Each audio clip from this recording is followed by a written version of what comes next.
Olá, muito bom dia, amigos e irmãos, tudo bem? Paz seja convosco. Eu sou o pastor Laércio em mais uma reflexão da palavra do Senhor.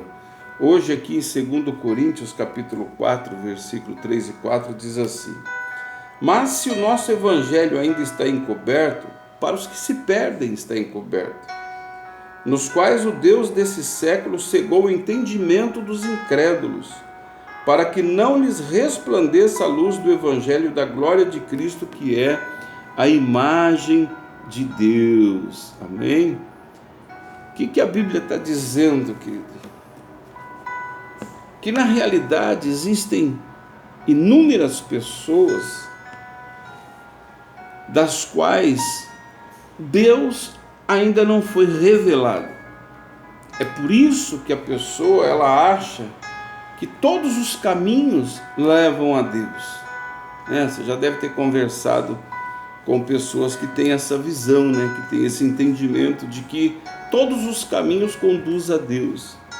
E isso é uma inverdade, porque Jesus Cristo disse assim: eu sou.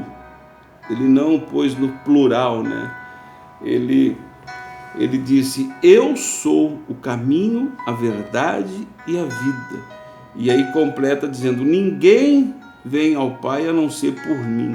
Ou seja, se você quiser hoje ter um acesso a Deus, se você quiser conhecer Deus, se você quiser ter intimidade com Deus, querido, não existe outro caminho a não ser por Jesus Cristo.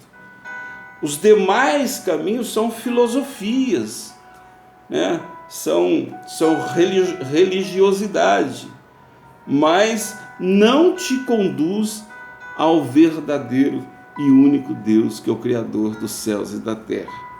Eu respeito todas as pessoas dentro das suas crenças, da sua fé, naquilo que acreditam.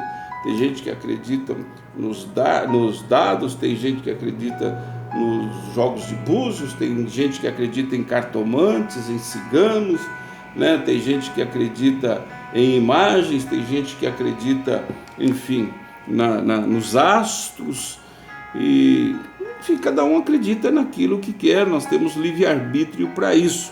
Eu só não vou concordar porque não é o que diz a Bíblia. O que eu acho curioso é que tem alguns segmentos religiosos que até usam a Bíblia como referência, mas não na sua totalidade, Então engana-se a si mesmo. Então a Bíblia diz assim, o Deus desse século cegou o entendimento dos incrédulos. Então por que a pessoa, querida, ela acha que todos os caminhos levam a Deus? Porque ela está cega no seu entendimento. Por que ela acha que tudo que ela faz conduz para o lado certo? Porque falta o entendimento, falta a maturidade espiritual. Amém? Falta a maturidade espiritual. Então, por que o diabo cega o entendimento das pessoas? A Bíblia diz que o diabo é o Deus desse século. Ou seja, o Deus desse século é quem cega o entendimento das pessoas. A Bíblia diz que o mundo jaz do maligno. Ou seja, o diabo está no controle do sistema que opera nesse mundo. Ele não é o dono do mundo. Deus está permitindo isso. Por que Deus está permitindo isso? Porque Deus deu para mim e para você o livre-arbítrio, a decisão de escolha, para escolher entre o bem e o mal, entre o que é certo e o que é errado, entre todas as coisas que você faz, ela está em você. Você decide se você quer acreditar nisso ou se você quer acreditar naquilo. Você vai ser influenciado. Da mesma forma que Deus te influencia, que Deus mostra para você o verdadeiro caminho, o diabo mostra para você as coisas prazerosas que a maioria das pessoas acabam abraçando e indo por ela. É por isso que você vê tantas coisas ruins acontecendo. Então, enquanto a pessoa ela está cega no seu entendimento, a luz de Cristo, a verdade de Cristo não resplandeceu sobre ela.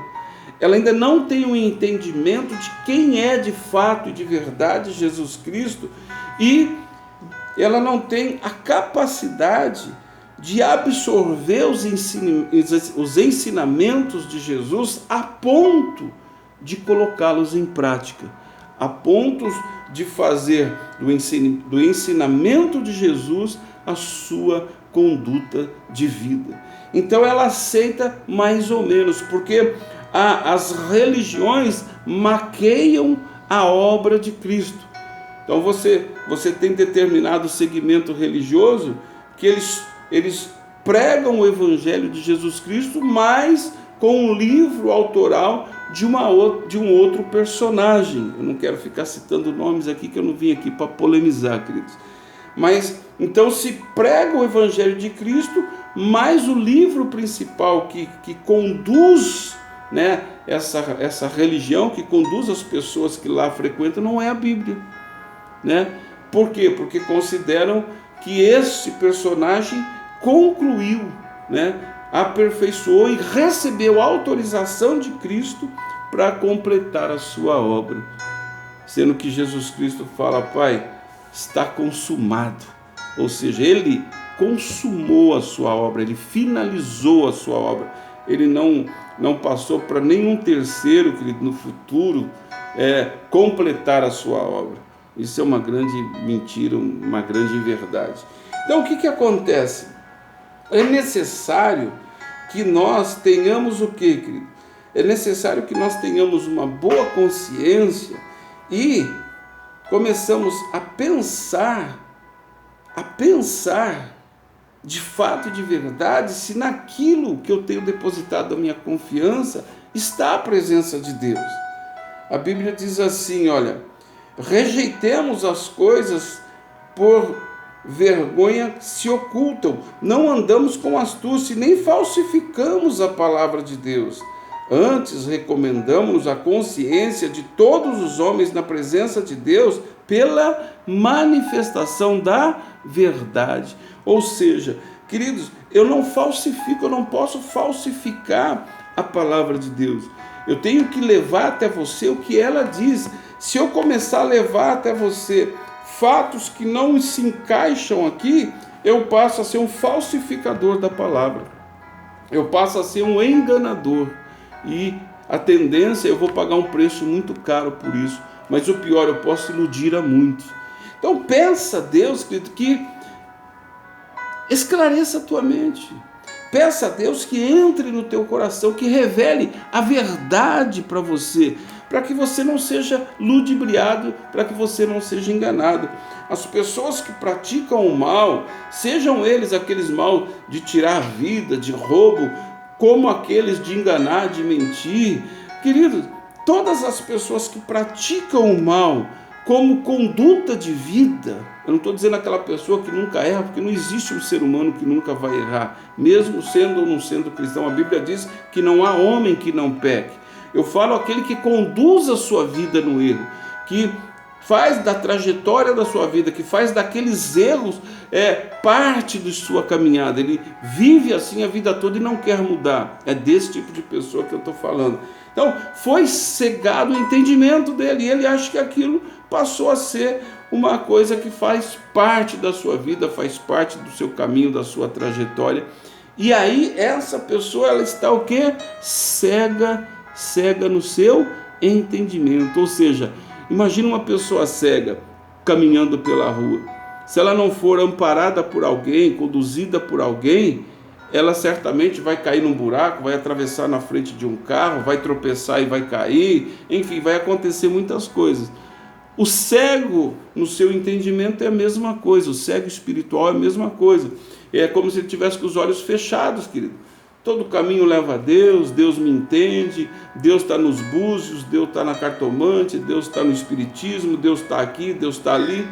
Querido, ele está cego no seu entendimento, ele não abriu os olhos. Quando você abre os seus olhos, você enxerga: opa, tem um buraco aqui, não é assim? Opa, um carro vai atravessar, não vou passar na frente dele. Opa, tem um viaduto aqui. Opa, tem um rio ali, se eu continuar caminhando eu vou cair lá dentro. Ou seja, você começa a enxergar. Quando você enxerga, você evita o quê? Os perigos, os riscos. É ou não é? Você evita os riscos.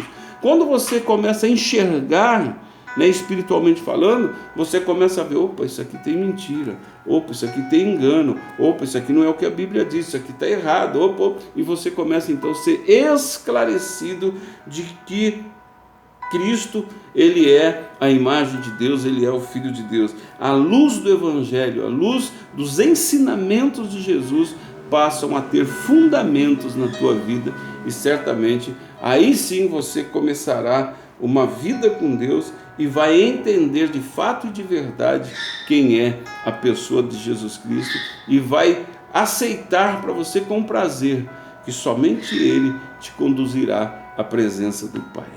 Amém? Que Deus te abençoe, que Deus te guarde e até nossa próxima reflexão, em nome de Jesus.